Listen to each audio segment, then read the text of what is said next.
But if I provide clean air to you, this is a public good, right? Everyone else can enjoy clean air, and you cannot make someone not have access to it, right? And very often states are not able to provide this. And water, I think, is a very good example for that, right? In some countries, the governments are very much able to give clean drinking water to every citizen, and in others, they're not. And then sometimes it's also the markets, right? For example, there's a picture here of a group of sportsmen. It was a project of SIA, actually, 2012, I think. And they trained sports trainers to work with handicapped, disabled sportsmen and women. Because the market, you have millions of things to do sports if you are able-bodied. But if you're not able-bodied, for example, you have physical disabilities or you have a mental disability, it's very hard to join a sports club, to find a trainer who shows you how to do things, right?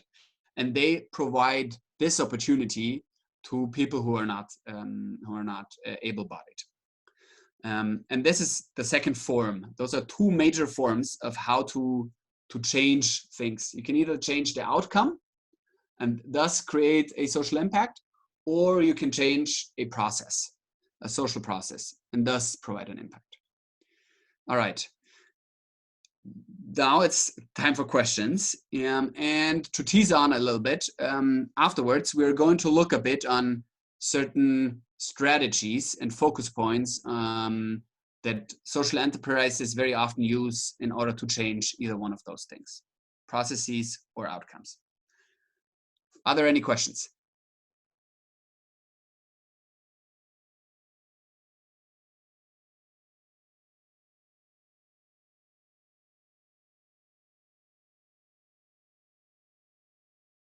Now let's maybe wait another 30 seconds if there is any questions.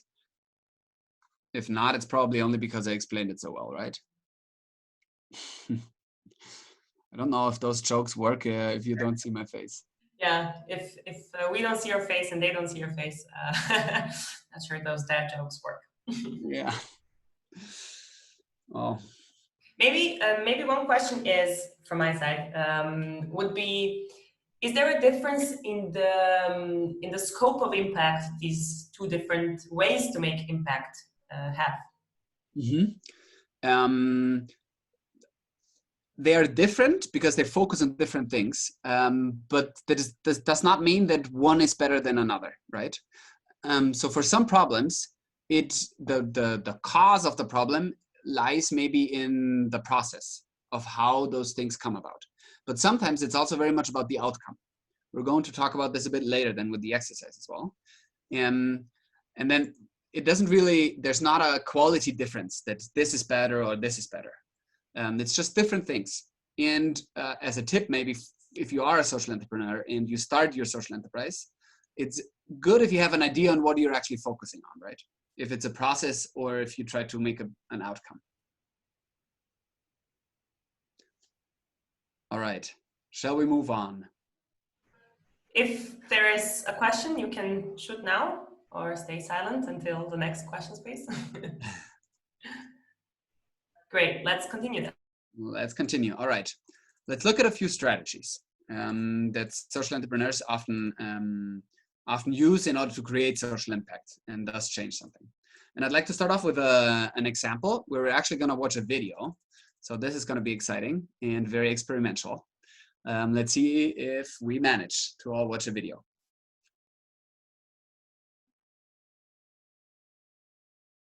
No sound yet.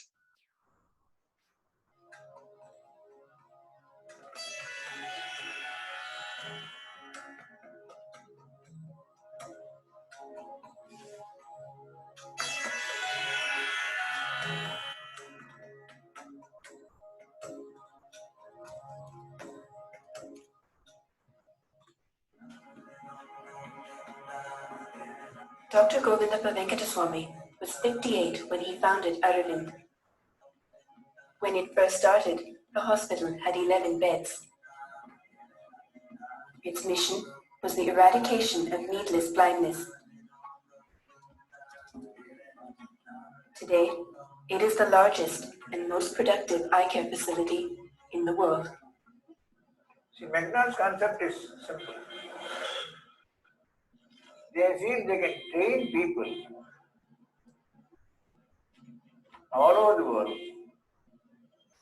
irrespective of different religions, different culture, different all those things, to produce a product in the same way and deliver it in the same manner in hundreds of places.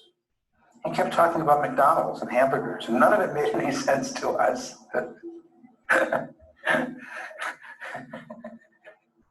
He wanted to create a franchise, a mechanism of delivery of eye care with the efficiency of McDonald's.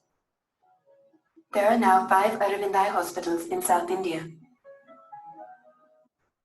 They are all self-sustaining, and together they see over 1.4 million patients and perform over 200,000 sight-restoring surgeries each year. 2/3 of its services are free.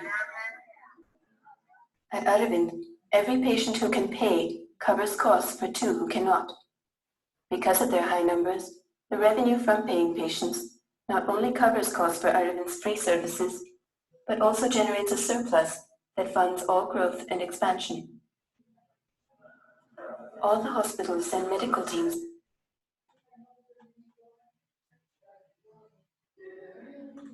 I guess that was enough, Jonas. You can keep going. Well, all right. Doesn't matter. I'm not gonna tell you the story. It's a bit too difficult with the video, maybe.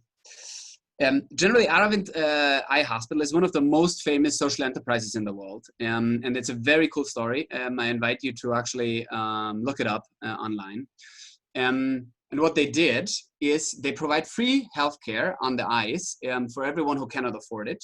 And then for those who can afford it and who have a lot of money, they pay so much that the whole hospital is funded. Now the question is, how do they do that? And we skipped that part in the video, but that's where he brought in McDonald's, because they found out that medical surgeons get better if they do more operations, right? They need a lot of practice.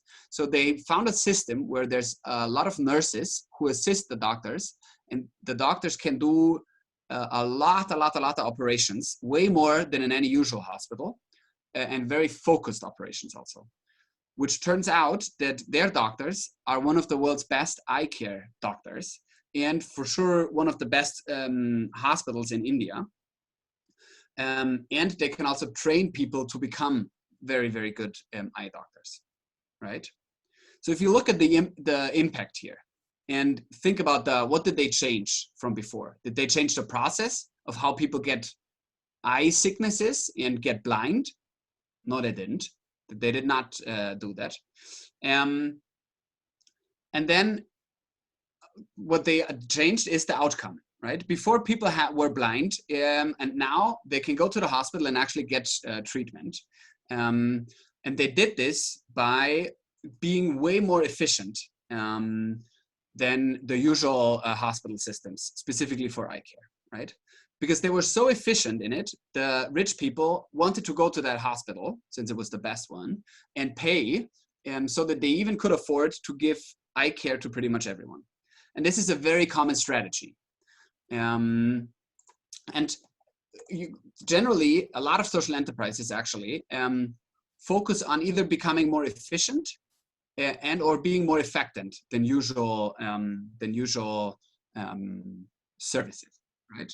So very often there is a certain service like eye care. Eye care is not something, but the way they did this is so much more efficient that they are super innovative and they're changing the outcome clearly for the better, right? And those strategies usually focus on products or services. Depends a bit if it's an actual physical thing or rather a service, right?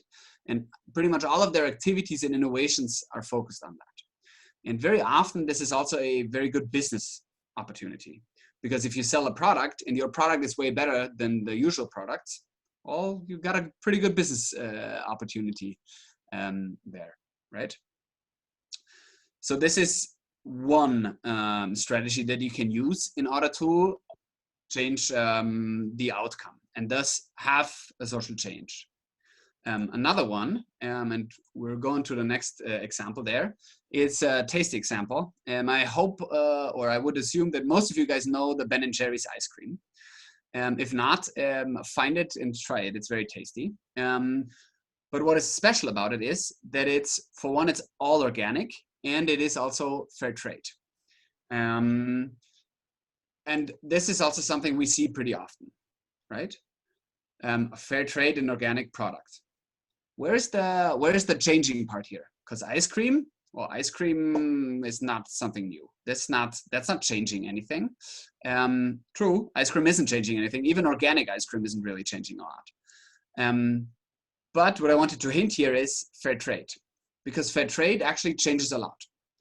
And this goes more towards the process, because usually in trading, specifically in the global market, there's only one thing that is important, and that thing is money. Trades go that you sell me that for this price, and then the one party tries to get it cheaper, the other part tries to sell it to you more expensive, right? And that is pretty much the only thing that is of value. Of course, the quality and so on matters, but it only matters because you get a higher price for it, right? And then the people who are involved in this trading, for example, farmers who need to, need to grow blueberries for the ice cream or something like that. They don't matter. If they can feed their families, no one actually cares in the market. If the cows who give the milk for the ice cream have a nice or a good life, no one cares. If the environment actually profits from this or gets destroyed, no one cares. In a usual market, this doesn't matter. But then fair trade comes in and they change this. They say that, we need to trade, yes, but not only money is something that we care about. We also care about other things, right? So what they change is, for one, the process, and they do this by creating their own structures, right? So they create a system that is different from the existing systems. They create a structure, a whole market that values different things that have been valued before. They have totally new logics in doing that, right? And then enterprises who work around that very often focus on markets. They create their own new markets, right? There's a bunch of logos, for example, fair trade. We all know that there's millions of those, but this is not restricted to only fair trade. But fair trade is, I think, the most prominent example. There's also a third strategy, and then we're actually also already finished with all the strategies.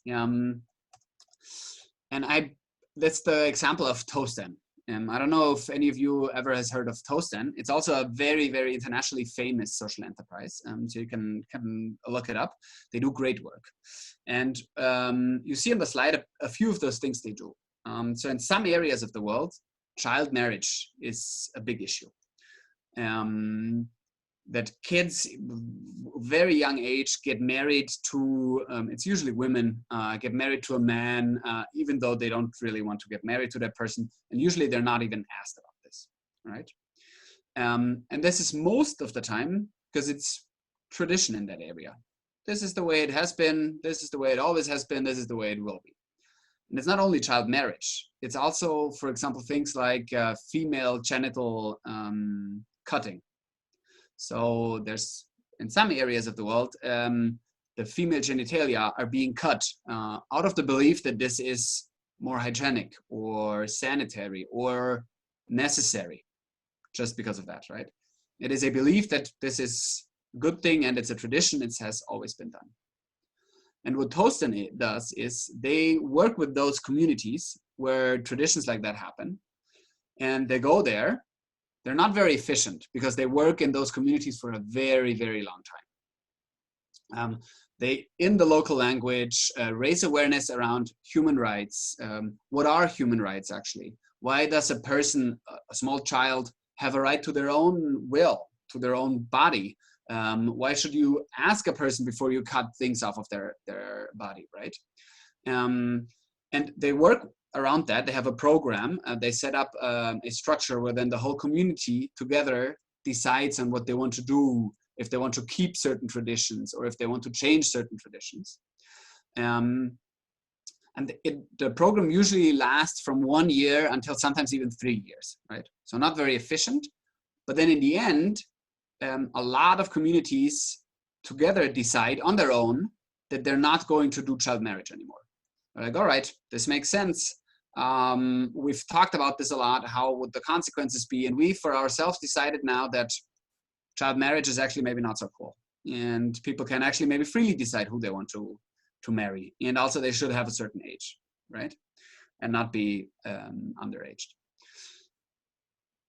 And they don't work on markets. They don't create new and their own structures. They're not efficient. They're not, well, they're effective, true, but they're not working on a product as much, right?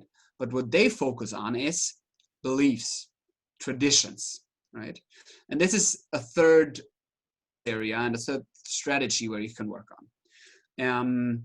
It's a bit around changing discourses and belief systems, traditions. Very often this is used by social movements, right? Is a social movement necessarily a social enterprise? Maybe, maybe not, who knows? I don't even want to go into that question. Let's just assume that they change actually something, right? And this is, I think, very true. There's 2 examples here on the slide. They're very famous right now. I think all of you probably have heard of the Black Lives Matter protests, and as well as of the Fridays for Future protests, right? And both of them are very, very loosely connected. It's not one organization that is very strongly pushing a certain thing. And they also use different kind of tactics and approaches towards that. But what both of those have together is that they want to change the way we see things, right? Society looks at things. At Fridays for Future, they want to make people aware that this is an issue. The environment is actually a huge problem. And they do this by saying, we're not going to school. Every Friday, we're not going to school. Until everyone sees the point that this is actually a problem, right? So you can see already there's a very big focus on beliefs, on attitudes, and also on politics. With Black Lives Matter, I think this is even more relevant, that they focus very strongly on politics. They go and have very concrete a very concrete demand and say, we want that the police acts differently now. And we demand this from the people who are in power, right? The politicians and so on. And we will not stop to protest until you give us that. This is, of course, very difficult, right? And it's also very difficult to quantify, for example. So how many people think now differently than before? How many people, because of Fridays for Future, now think that the environment is important and climate change is important? Yeah, it's difficult to tell. And nevertheless, they clearly change something, right? They change belief systems. Yeah, they change belief systems. Let's leave it at that. Here also, and I think this is also very important, it is different levels. You can clearly see that, right? The first one was a focus on markets and products. And now the third one, it's a little bit higher. It's on a higher level, so to say, because it's belief systems, attitudes, right? This does not mean, though, the same as with the one before, that the third one is the best. You should only do that, and that's it. Not at all. But it's important to know that this is a way to change something, to create an impact, right? It's just as much a way to change something, maybe not the world, but at least certain parts of it, as is a product, or it is a service innovation, right? And it's just as valid as creating a new structure, a market, is just as valid as creating a product, is just as valid as raising awareness for a certain topic, right? So those are 3 kind of strategies you can use when you decide, I want to change something. You can either focus on changing a process and or focus on an outcome, and then have those 3 strategies where you want to change something. All right, I think this is so much for the theory part. Are there any questions? I know it's a bit complicated and it's a bit abstract. I tried to break it down a bit with the examples, but it's not very natural to kind of grasp. So give me your questions. Hit me. As I said, you can either write it in the chat or turn on your camera, unmute yourself, or not turn on your camera, but just unmute yourself. Yeah, ask away.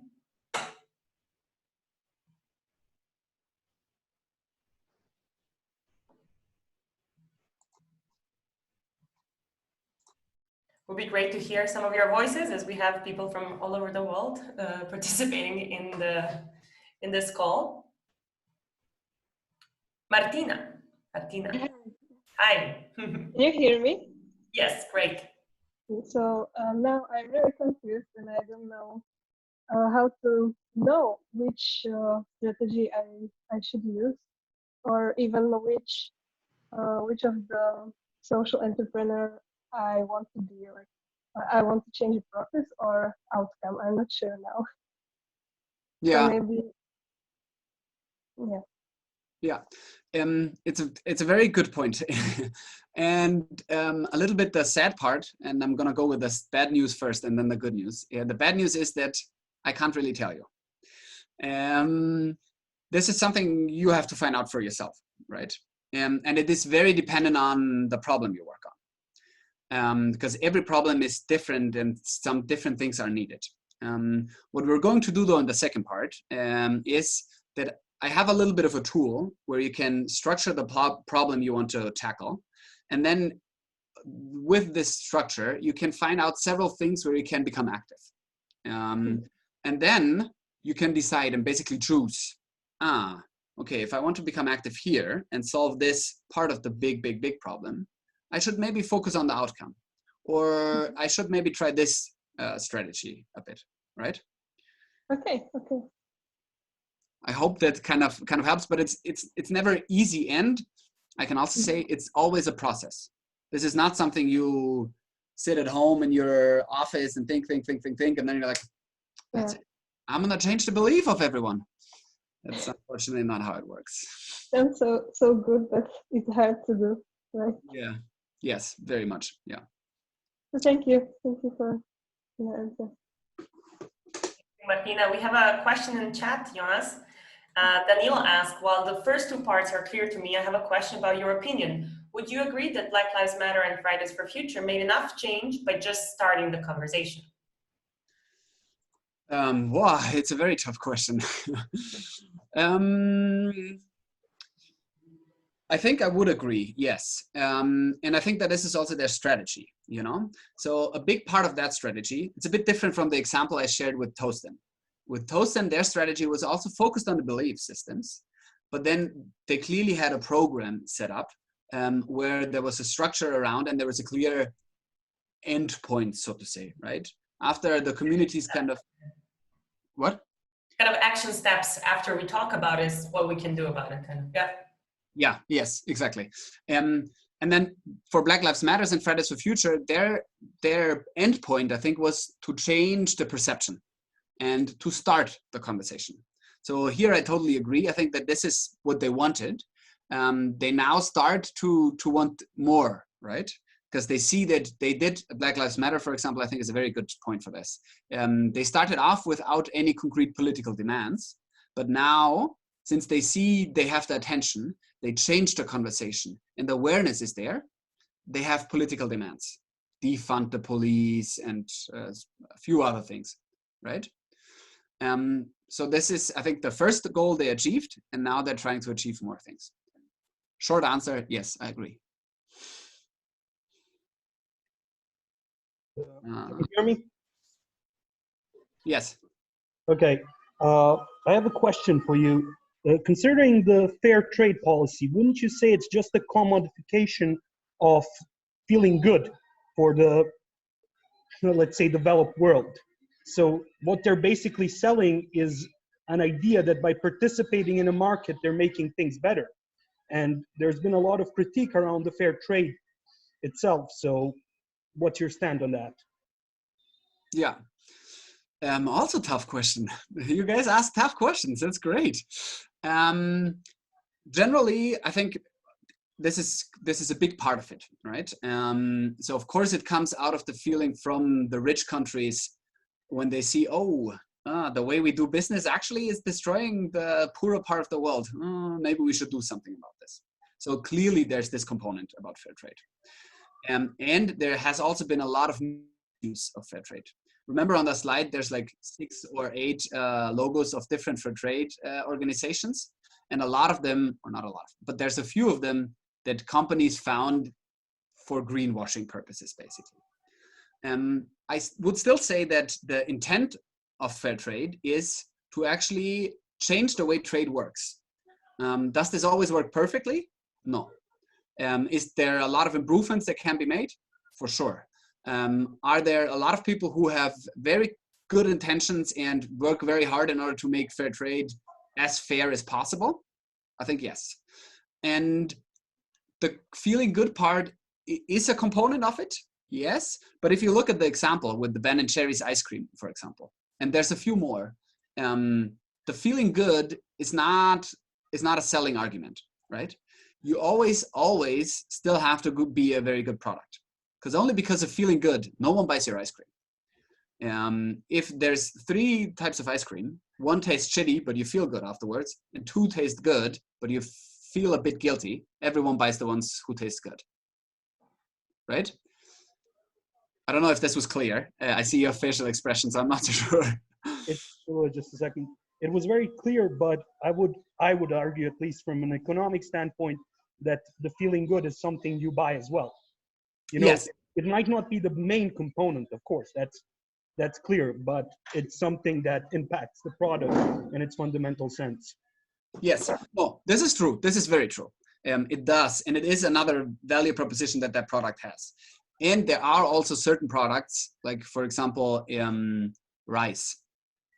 Of course, there's a bit better rice and there's a bit worse rice, but rice is in the end rice. You know, you want to feel satisfied afterwards. And then if you can have a rice that makes you feel good, then it is that's a winner. Yeah.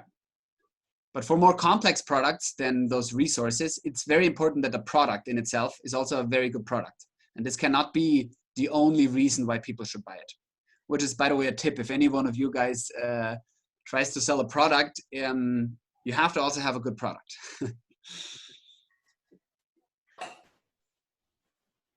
Thanks. Maybe just like a thought that I had is that fair trade system it doesn't challenge the existing capitalistic system, right? It kind of tries to play by its rules by slightly adapting them and making them a bit better for those that participate in it. I would say yes and no. I would say their approach is rather to try to change the current capitalistic system by showing that it's also possible in another way. And if everyone would only buy fair trade products anymore, then the market, the capitalistic structure, how it would shift, of course, because in the end, it's a market logic, right? How successful this is I think a discussion that everyone can have over 3 beers. But yeah, I think that would be their strategy. Great. Thanks a lot for everyone for your question. Jonas, do you want to continue with the tool? If there are no more questions, I think I would continue. Yes. The question is a little bit, okay, now what, right? It goes towards the first question, Marina, right? What do I do now? Now I know there's different, I can try to change different things, processes, outcomes, and so on. And what I would want to show you now is that the first point to start is with the problem, right? You first should always start by looking at the problem you want to address. I assume that all of you guys know, at least roughly, what problem they want to tackle. But then we have a little bit the issue that social problems are usually very, very complicated, right? They're very large, they have a lot of different factors that come into it, and they're very often also quite confusing. And specifically, anything that is related to society. And for those of you who might wonder and think, well, I don't have a social problem, I have an ecological problem from the environment. This applies also to those problems, because in the end, it's not, the problem doesn't lie with the environment, but rather it lies with the society and how we deal with the environment, right? So a tree by itself doesn't have a problem. It has a problem if a human comes and cuts it down, so to say. So what do we do now? We have so many on the pictures, a lot of levers, a lot of ways to try to change something about this problem that we have. I theoretically wanted to show you a video, but I'm just going to tell you by myself. There is a very famous economist who received the Nobel Prize just recently. Esther Duflo is her name. And she tries to tackle the problem of poverty, right? And poverty, I think, is one of the largest, most complicated, and also very, very confusing problems that we have in society. And then she asks, well, because it is so complicated and so confusing, should we just stop caring? And clearly the answer is no, we shouldn't stop caring. But what we should do is try and dissect this large problem into smaller parts, right? Because if we take smaller parts of that big and large problem, we actually very quickly, sometimes more easy, sometimes a bit more difficult, but we still find ways on tackle that. And then once we tackle that small part, we can move on from small part to small part to small part, right? And thus, hopefully at some point, solve and change the whole problem. So this is basically what the tool that I'm going to present to you is about. The tool is called Social Change Matrix. It is not by me, unfortunately. I'm not so smart, but it's by a scientist from Denmark, Esther Barinaga. If anyone is interested in the science behind this, she writes also a great paper about it. And the matrix here is supposed to help us in structuring the social problem. That is the underlying issue that we want to tackle. As you can see, it is pretty empty, right? So it is a canvas, a white space, with a few fields on it, 5 fields to be very precise. In the very middle, there's the field problem. So theoretically, here you're supposed to write into what your problem is. Wait, before I explain how the matrix works, the way I would want to go about this now is that if all of you grab a paper and a pen, that's literally all you need.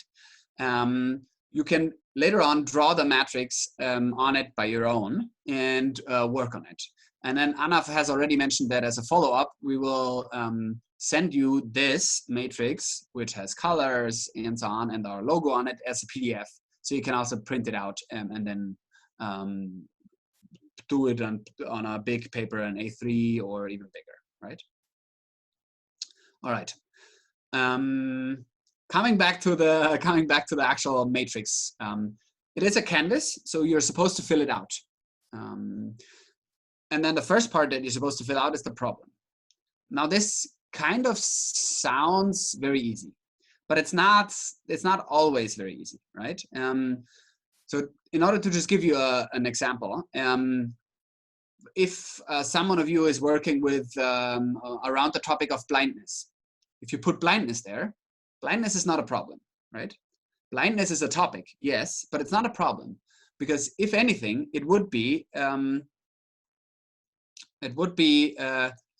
the treatment of people who have that sickness, right? Because someone is blind, this is not automatically a problem, but we as a society make it a problem. And then this problem has different kind of dimensions, right? There's a problem with the screen, I see. I'm gonna just continue. But what I can tell you already is if you have 4 fields and a matrix like this, if you see my video, then you should see, then you basically have a canvas. Because then the other parts are actual fields. The canvas, the social change matrix has 4 different fields. And the 4 fields are supposed to be filled by you guys. After you've become clear about the problem, you can start putting in the root causes in those fields. I'm going through it, and I'm going to use the example of homelessness, right? I think homelessness exists in pretty much all countries, and it also is pretty clear that this is a problem, right? We as society agreed on that people should not be homeless and live on the street. But then homelessness also has a lot of different dimensions. And I would start in the lower left field. And then you can read that the lower part has here individual level. So it goes up, and it's concerned about an individual, one person. So one homeless person, right? And on the left side, it says material dimension. So this field, the lower left field, looks at the material dimension of one individual homeless person. So let's think, what are the problems of one individual homeless person? I think it's pretty clear. They don't have a home, they don't have a place to stay. They also don't have money, because otherwise they would buy themselves a home, right? So those things are supposed to be put on this field. Yes. Those things are, what are they? They are the material conditions in life, right? So no home, no money, not a lot of clothes, etc., etc. Those are material conditions of life. Also, this includes things like a social network. And I don't mean Facebook or Instagram or whatever. Person, strong social network, this individual, one homeless person, then he or she could maybe sleep on a couch of someone, right? But clearly they do not have that. They do not have that. So all of those things are supposed to be put in this field. Moving on to the right side. We are still on the individual level, but now we're in the lower right part. And there is the cultural dimension, right? What does that mean, cultural dimension? This goes a bit about that not everything in life is material, that you can actually touch it, right? But specifically we as humans, for example, it's very important for us how we feel. And things that are supposed to be put answers to questions like, who am I? And I don't mean the name then, but rather, how do I see myself, right? And then I can say, well, I am development lead at Social Impact Award. This is what I do. And I am maybe, I don't know, a husband or a boyfriend or whatever, right?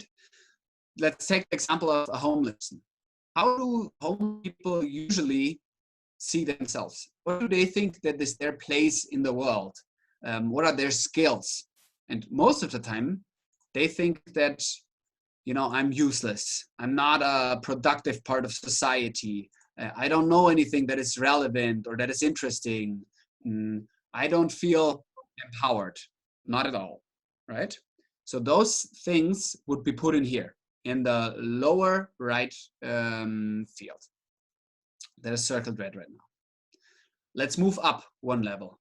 And then here it says the structural level. We still stay on the right side. So we are still on the cultural or symbolic dimension, but now we go to the structural level, because problems are being faced by one person, yes, but they also have causes on a structural side. And then here they are supposed to be things put in that are categories for whole groups, right? Generally, this would be, for example, how does the society see, for example, homeless people? Well, not everyone, of course, but by and large, societies usually say, you know, homeless people, they're all alcoholics, they're lazy, they want to live on the street, and they don't want to work, etc., right? You have those kind of views of people who are living on the streets or who are homeless, right? They are ill or they're sick, and oof. This in turn then means also that if they just don't want to work, they need to be punished, right? And in order to get them to work and integrate in society, for example, they should be punished, right? And then this leads us to the upper left side, which is the material dimension on a structural level, right? So this would be institutional rules. What are institutional rules? It's a little bit abstract, I know, But those are things like official regulations, right?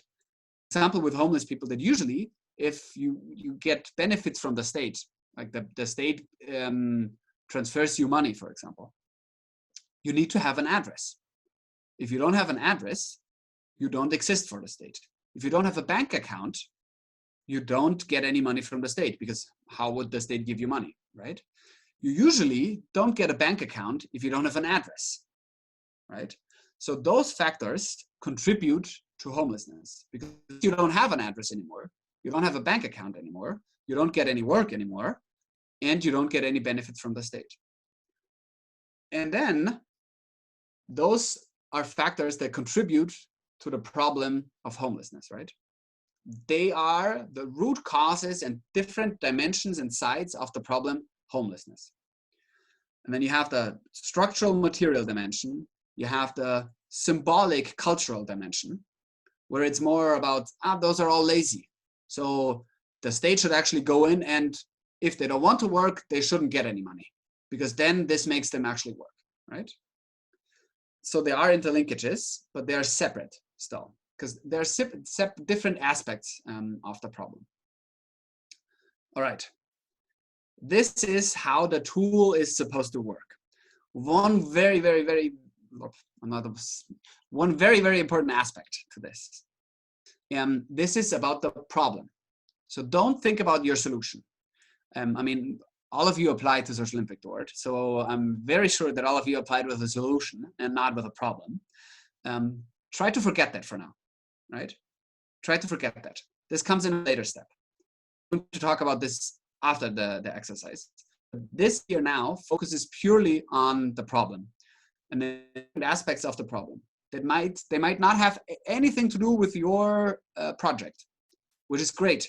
If you still know that it exists, great. Put it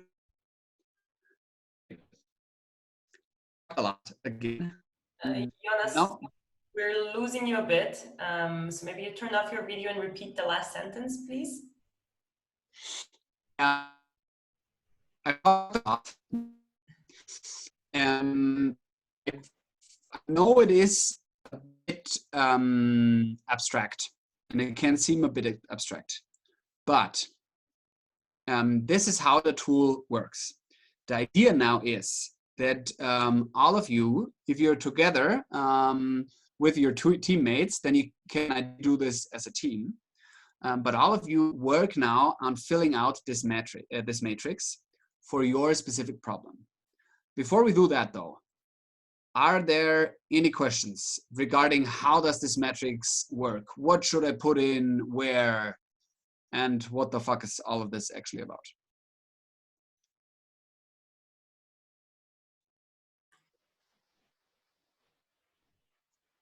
So you will give exact instructions maybe after the round of questions, right? Yes. Great. Yes, but let's first make sure that everyone understood the tool and how it works.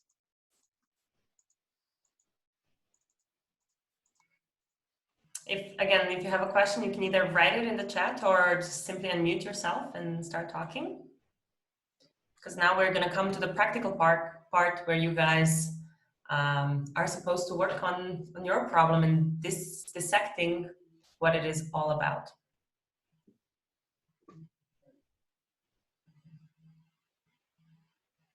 Maybe one thought that I had while you were explaining the matrix is it's probably practically impossible to tackle all of these like 4 sections of the problem, right? Because it seems too big, right? If you put like, I don't know, environmental pollution, right? It would be a lot of things in there.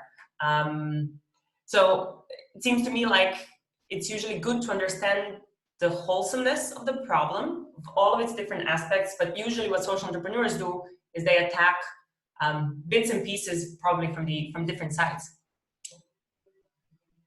Generally, this is true. Yes. There's no project in the world who tackles a problem on all 4 dimensions. Or if there is, I don't know of it, and I've never heard of any. If you guys know some, please send me the link to their website or information. But generally, there's none, because it is very, very hard. and it's also not very advisable to try to do that. I'm going to talk a bit about how to match this with the different dimensions of the problem with the activities in the end for your takeaways. The reason for this is that this is a very good starting point if you only look at the problem in the beginning, to then actually kind of decide on what aspect you focus on in your activities, right? And then this is also supposed to help you, coming back to that question, in kind of deciding and seeing if it makes sense to focus on the process or to focus on the outcome, what strategy to use, and what strategy maybe not to use, right? Because of course, the different dimensions, they need very different activities. If it's about material conditions, for example, it should ideally be something that is material in some sense, right? Great. Thanks for that extra explanation, so to say. I'm looking forward to hearing your questions, if there are any, or some. I see our chat is not blinking, so it seems like people have it all clear. That would be a surprise to me, I have to say. I think it's the first time that everyone understands that tool after my first explanation, but let's see how in practice it looks like, right? Yeah. So maybe you want to give it a bit of instructions for the exercise. Yes. So I hope that all of you guys now have a piece of paper and a pen. And what I would want you guys to do now is to draw those two lines, one from top to bottom and one from left to right, so that you basically have 4 fields, right? And then the idea is that you take some time. We have now 10 minutes past 2. I think I would want, let's say, 25 minutes in the end for us to come back together and talk about it. So that you take, let's do 20 minutes, and then usually we'll end up taking a bit more time anyhow. So you guys have now 20 minutes to try to fill out those 4 fields with the causes and dimensions of your problem that you're trying to tackle, right? If you're trying to tackle homelessness in, I don't know, Serbia, then you write in the material conditions in life for for one homeless person in Serbia, but also for all of the homeless in Serbia, right? The same goes for if you want to tackle, I don't even know, missing integration of refugees in Austria, right? Then you do exactly the same. Maybe the way I would want to go about this is that you guys start working. I am here. I keep myself unmuted. As soon as you have a question, because I cannot, usually in a physical setting, you know, I would walk from table to table a bit. Since it's not possible, please just unmute yourself or raise your hand or write in the chat if you have a question, and then we talk about it, right? So let's now take a time for individual work.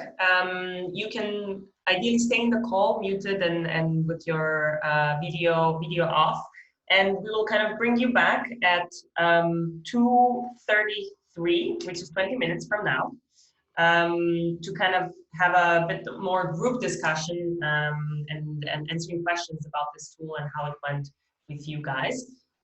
If you have any questions, we'll stay here and wait if you can have questions in the meantime. But it would be great if now all of you kind of grab a paper, draw a matrix. I think simply like this would work more or less.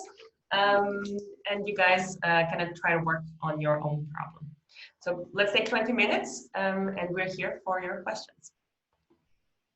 Have fun. Would be great if you guys give us some sort of a sign in the chat that you're actually working on this and that you're participating in the exercise, so we know what's happening, because it's camera's off.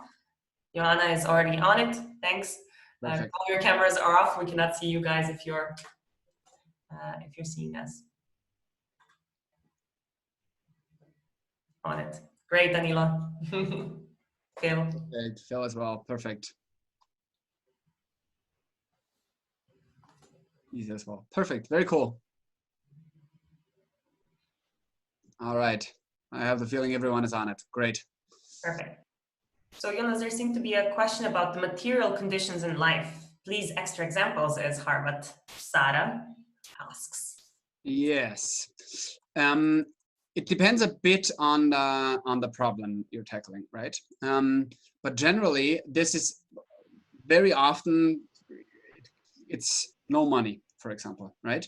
This is very clearly material. It's a material resource, and a lot of vulnerable groups lack that. If you think about, and maybe try always to think about the person. This sometimes helps. A person of the group of people who have that problem, right? In the case of homelessness, it's homeless people, obviously. But then in with other cases, let's take the example we had a bit with the sports for disabled people. Material conditions would be that, for example, for this one person, they cannot come because they don't have a transport to the training area, right? Because it's not wheelchair friendly, for example. That will be very, very material, because it's clearly if you build something that enables people in a wheelchair to access that, you could solve that problem, right? And then for this one individual person, this is maybe a reason why this person cannot do sports, because they don't have access to the training grounds. What about when it comes to environmental issues? Can we dissect it in this way? Yes. Oh, yeah. Okay. Wait, give me an example though for an environmental issue. Let's say plastic pollution with plastic bottles. Yes. Okay. Plastic pollution. It's a good. Yeah. It's a great example.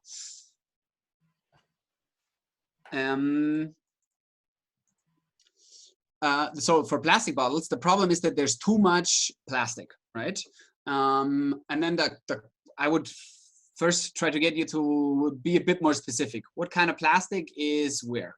But then a material condition for one person, and then in this case, it wouldn't be a plastic bottle, because the plastic bottle isn't the problem, but people who actually use that plastic, right? Is that I cannot buy, for example, vegetables that are not wrapped in plastic. It's very material, because it doesn't have anything to do with how I see I don't know, how I see myself, or how I see the role of plastic in the world, but it has something to do that I don't have material access to vegetables that are not wrapped in plastic, for example. Or drinks. I cannot bring my own bottle and fill it up with water, but I have to always buy a bottle that is in plastic, for example. That will be a material condition. Yeah. Thanks. I hope that makes it. Does that help a bit understanding the material conditions?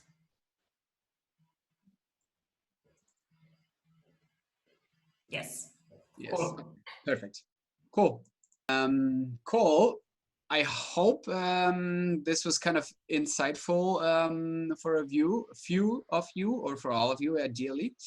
My plan was, before I wanted to talk a bit about, okay, what to do now with this, that maybe one or two can present what they wrote and filled out in their social change matrix. Is there anybody who would be up for it and presenting us a bit what you guys filled in, and how it was for your problem, the societal problem that you want to tackle? Any volunteers who are brave? Pavle and Anonymous. Yeah. And Marco. Marco. All right. Perfect. So fortune favors the bold, I guess. Can you hear me all right? Yes. Perfect. Okay. So we didn't have a sheet of paper with us. We came a bit unprepared, so we wrote it down in a document. So looking at we first started with the structural and the material dimension. Our problem considers middle to small farmers in Bosnia, and how we can improve their access to information, how to get more out of their land, and thereby how to reduce wasteful spending. So that's the whole idea. On a structural level and a material dimension, the first question that arises is who the state recognizes as a farmer itself, who it recognizes as a as an agricultural producer. So the state usually prefers larger companies that are incorporated, which most farmers in Bosnia are not. They're relatively small. Some of them even have a job and do the farming on the side, and they have very small plots of land. So that's one of the. You need also to register yourself as a self-employed. I think that would be the equivalent farmer in Bosnia, which is not a very favorable position to get loans from the bank, to get government support. Then on the third structural and material level, we also have that Bosnia has a relatively complicated governmental system, so that there's a problem in how and from whom you should ask for subsidies. In comparison, for example, France has a national plan, while here it's divided up in, I think, between 14 levels, 14 governments, which is a bit crazy for a small country. Then we have the material and individual level, material dimension and individual. Many farmers are relatively poor and suffer from market fluctuations. So when you plant your produce, you don't actually know what the value of it will be. That's an economic problem because the market is not very responsive in that sense. You don't know how the weather will turn out. You don't know what everybody else is producing. So you might have a great harvest, but what you're producing ends up virtually useless. This year, for example, what happened because of Corona and other situations, and immigration, the cost to pay people to actually harvest the produce is too high, and many farmers are just leaving it to rot because it's cheaper than actually doing it. Then on the same level, material and individual, we have a lack of funds. They usually lack professional support, and most of them cannot afford an expert in agriculture to provide them adequate information. Then we have the individual and cultural dimensions. That includes that individual members, especially in poor societies, focus only on the price of products. In Bosnia, as for European standards, are relatively poor countries, so they don't actually focus on the impact which the product is having, what kind of chemicals, what kind of materials were used in the production. So the ecological and the environmental impact are usually ignored. And as for the social and cultural dimensions, farmers are usually considered low-level workers, and they usually are seen as being at the bottom of society. Should we now go on as how to our solution would fix that, or should we leave that for later? No, this is for later. Okay. This is your secret, basically. But perfect. Perfect. Thank you very much. Is there from someone else directly a question now to Pavle and Marco, or on how they filled out that matrix?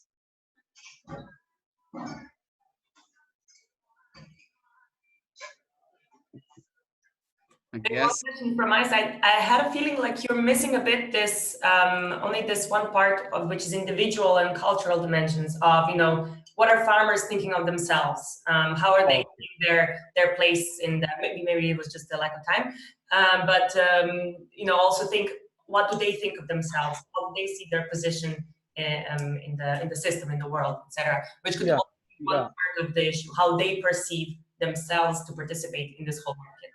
Yeah, well, that's something we ignored, but I think it's very clear that from the structural and the material dimension, we can see that they're being seen as at the low level of society, and they're being treated as such. So that clearly impacts their own view of themselves. So I would say that's a part of it as well. I hope I. Yeah, sure. I just said that's another dimension to explore for sure. Yeah. And you found already out that those fields, even though they're separate in different dimensions, are very interconnected, right? So if society views all farmers as not important, backwards, medieval, agricultural, no one needs them, then of course this has an effect on the individual, right? They're not very proud to produce great cucumbers. Also because, as you mentioned, it doesn't matter if the cucumber tastes great, it only matters the price, basically. Yeah. Oh, sorry, I forgot one more. I just That's the problem when you're working. The thing I forgot to add is there's also a lack of access to markets. So the way that it usually works in Bosnia is you produce something, then you sell it off to a middleman, and that's the person that actually sells it at the market. So the middleman usually takes the biggest part of the profit without taking the risk, because the risk is being taken by the farmer individually. That's all. Mm-hmm. Okay. Yeah, perfect. Yeah, perfect.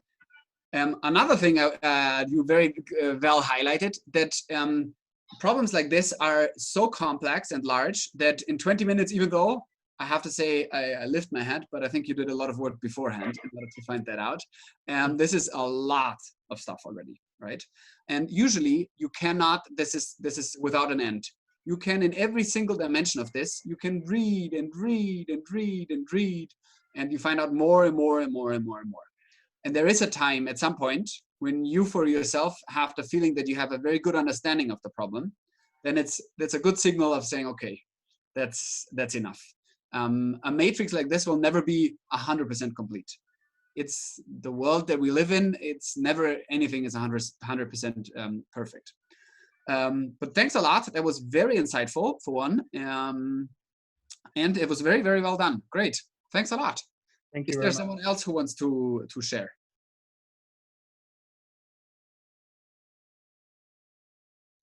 We had a very brave first.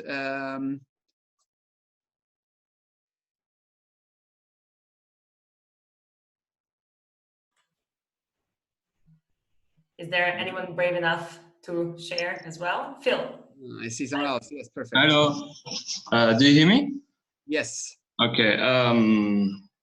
I wrote it all in German, so I try my best to translate it.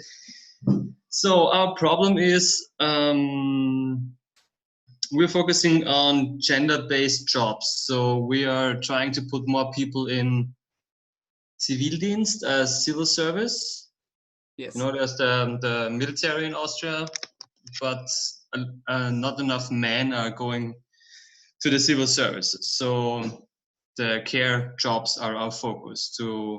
There's an initiative in Austria where you can like females into technical jobs, and we would do the same for men into care jobs. And this is like our focus. We want to make workshops, so it's getting more attractive to men to actually work in those fields. I had a big problem because, as you said, they're all connected, to really say this is this, this is this, this is this. But yeah, basically it's all comes down to how the society sees these jobs. So the precision Wahrnehmung, yeah, thank you, of how the society sees these jobs is in all those four how do you say, sections. There is always the cultural aspect in it, because Austria is very traditional. There are like man jobs and women jobs. So we are really, the culture is everywhere. And I start with the cultural dimensions because there were I wrote a lot. The perception of how the jobs, which gender should do which job, is a big problem. The toxic masculinity is a big problem, and the beliefs from the grandparents and parents who passed on to the next generation is also, and this goes up to the individual level, because a lot of men, I think, are scared to do like a woman's job, and they don't really, they're scared what the parents will think, what the friends will think. And this comes to the next level, to the material dimensions, because the care jobs in Austria are not really good paid in comparison with technical jobs. So that's another thing. A man, to be a real man, has to get money. Money is success. So this is one problem, because a lot of men want to get rich or something like that, drive a big Mercedes or something. And everyone knows if you're going into a care job, it's not going to happen. So it's not really attractive. This is one material problem. The other thing is there's not a lot of, basically no one in Austria, at least where I live, is doing information about what can you do when you are going to the civil service. What is the whole spectrum of it? They all think it's like working with old people and cleaning their butts. You know, that's like the consensus of understanding what is civil service. But there are a lot of people, a lot of things you can do with it, and yeah, the public perception of care jobs needs to change. And we will want to start this with workshops, information, like a mentorship, role modeling. Yeah, but on the structural level, I don't know. I didn't really feel something in, because it's so connected, everything, and it's all. Yeah, maybe you can help me out. You have an idea. Yeah. Thank you. Thank you for being brave and sharing. It is actually a great example, and there's a few very nice things that this example shows. For one, it is very interconnected, right? And sometimes you don't really know where causality lies. So you don't know what was first. The good thing though about the tool is that you also don't need to know.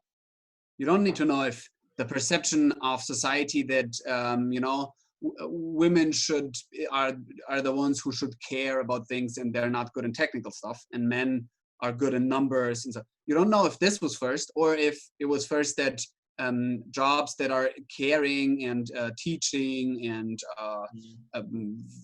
working a lot with other people and so on are being paid very shitty.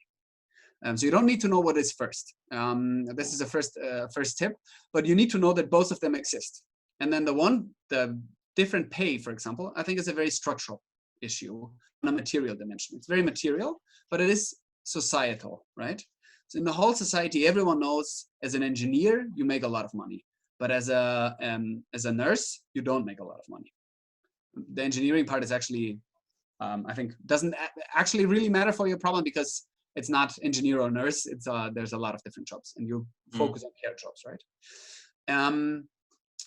And then this trickles down, of course, towards the individual, right?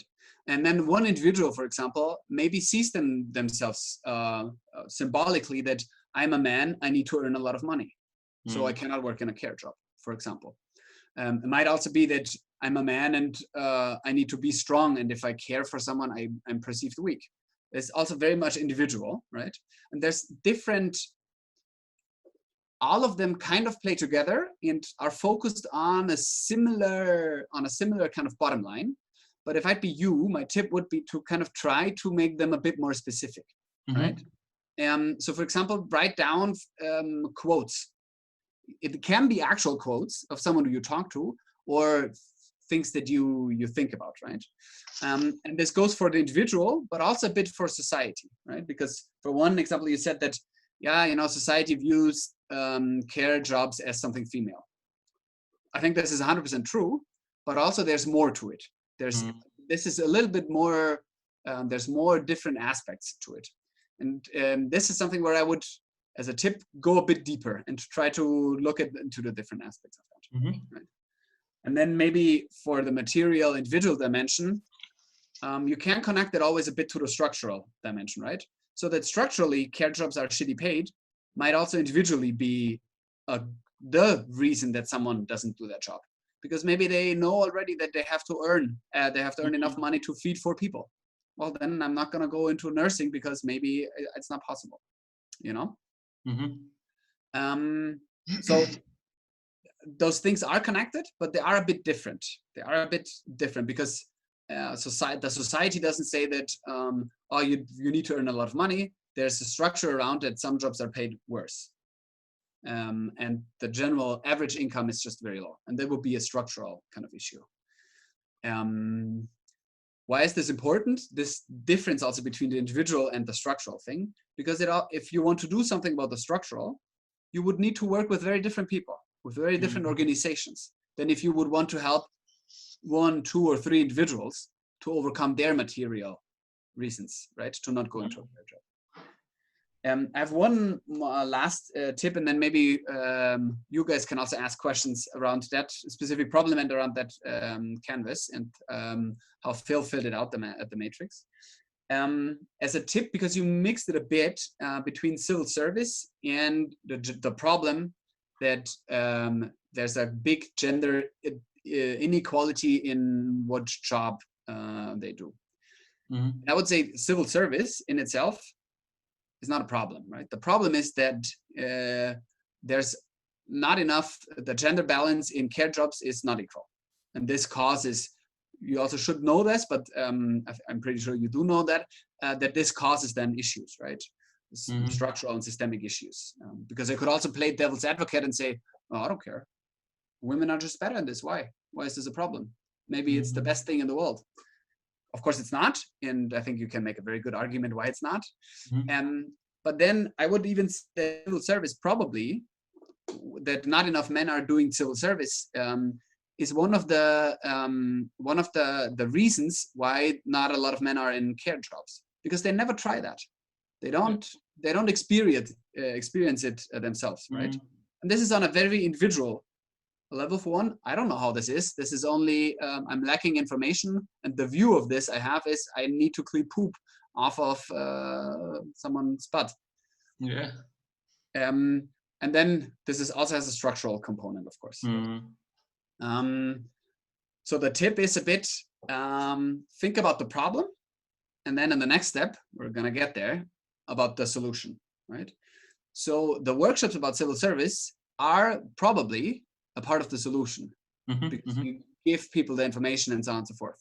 But they're not part of the civil service in itself is not yet the problem. Right? The problem is the big societal problem. And then getting men into civil service is a part of trying to solve and change that. Yeah? Yeah. Okay, thank you.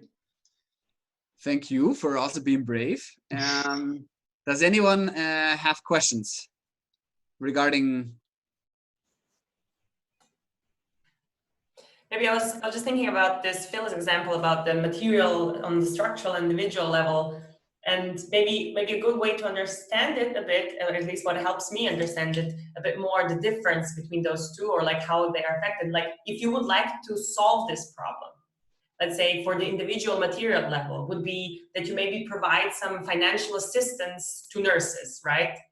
So that would be one way to solve it on the individual level, where you add some, you have some programs where you either provide them with extra hours of work, or where they get some bonuses or whatever that you kind of run.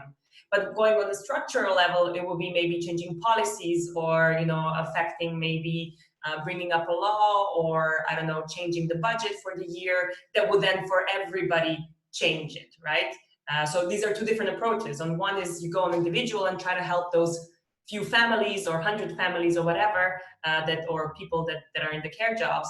But on the structural level, you would try to change either in something in a law or in a budget, or something that would trickle down to kind of everybody or most of the people in the system. Just kind of to grasp where is the difference actually. Perfect. I think this is actually the perfect transition towards taking this a bit forward, right? So the matrix is a tool for looking at the problem. And both of the examples were great now, because you very much looked at the problem, right? And you see that there's different dimensions and so on. And why doing this? Because this is supposed to be the starting point. Then there you can see that you can tackle one very specific thing. Let's say, for example, and Anna just gave a great example here, provide for one person or 100 persons or something like that, but a limited amount, and help their material dimension. And this is a very good starting point. You know you're on this dimension, you know that this very concrete problem exists here, and then you can think of ways on how to actually solve that, right? So in that sense, the matrix is a starting point. Of course, all of you already have ideas, already maybe have kind of solutions. It still is important to know where in those fields you are, right? Because as Anna already mentioned in the very beginning, it's impossible to tackle all the fields. It's impossible to provide for 5 families money so that they can become nurses and to change the system healthcare works in Austria, right? Those two things need very different skills, need very different resources, right? So you need to be aware where your strengths are, where your idea focuses on. And then my suggestion is, it's actually the fourth point here, but whatever. Don't necessarily try to tackle all the fields, but find yourself allies, right? There's other organizations out there. And most likely there's other organizations out there that work on other fields of that problem. Talk to them. Usually they're nice. I hope at least they're nice. But most of the time they're nice. And they can then tackle that dimension. You can cooperate with them. And already, without working more, you are tackling 2 dimensions, right? I mean, perfect case scenario, of course, is if you find all the organizations that tackle all the different issues that you cannot. It's maybe also only in a perfect world possible, but at least you can try a bit, right? There's then a lot of synergy effects usually. Then the other point is that most of the time, and I would assume that for quite a few of you this is the case, that the things you wrote now down in the matrix are hypotheses, right? Did you think this is the case? Maybe you've also read an article about this. That's already a better level of knowledge of how this actually is. But my invitation would be that those are hypotheses, and if you choose one and say, I want to focus on this one and solve that one, that you should go out and actually see if this hypothesis is even true, right? Talk to farmers in Bosnia. Is it true? Do they see themselves as like the low levels of society and not care about their products? Probably, maybe also not, right? Do they see the problems the same way that you see it? Or would they also put the same points in the matrix? Probably, hopefully, but maybe also not, right? So test those. And then the other point is that on those, the points you've now filled out in the fields, those are, I've mentioned this already, starting points for your activities, right? But you can also, they're good starting points for creating your change and your own impact. In those concepts that maybe you can Google a bit, but we don't have the time to actually tackle them here. But just generally, what it means is that let's take the example of the farmers, right? They're lacking information. So you think of, okay, I'm giving them information. I develop, I don't know, a roadshow where I go from village to village and hold a class on how to better grow cucumbers. I don't know, I mean, it's stupid, but whatever, right? So you try to tackle this information component. And then your theory of changing your impact model would be that there's this big problem. It has those 4 dimensions. One part of this problem is that they don't have the information in provide the information. I do a workshop where I talk about those specific points. And this is helping them because now they have information and now they can make better decisions, which then in turn leads to right? And for that, the matrix is there. And then one last tip, and this is really, it's the most important for me, because I know since I've been with young social entrepreneurs for quite a few years that, and specifically the beginning, everyone has a lot of energy, which is great. And I for sure do not want to stop you at all. Use that energy. But also my tip is use that energy wisely. Don't try to do everything at once, right? Ideally, pick out one thing and pick out maybe one of the reasons in one of those dimensions. And if you've solved that, first put all your energy into solving that. And once you've solved that, then move on to the next one. And if your idea is so great that actually by only solving this one point, you already also solve 3 other ones, also great. But don't try to solve everything at once with one big, grand, genius idea. Even though I believe that all of you are geniuses, at least in their own sense, I'm not. And out of my experience, those ideas don't really exist. And also there's time, you know, once you've solved one issue, you can move on to other issues and try to solve them. Find allies who solve other issues, cooperate with them, and so on and so forth. but it's important to first have the first ones and solve them. All right, this was my fiery speech in the end. I hope you kind of took something away from this.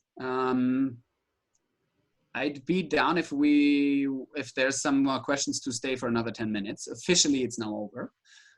So I really thank you, all of you. I know it's not an easy topic. It is a bit abstract.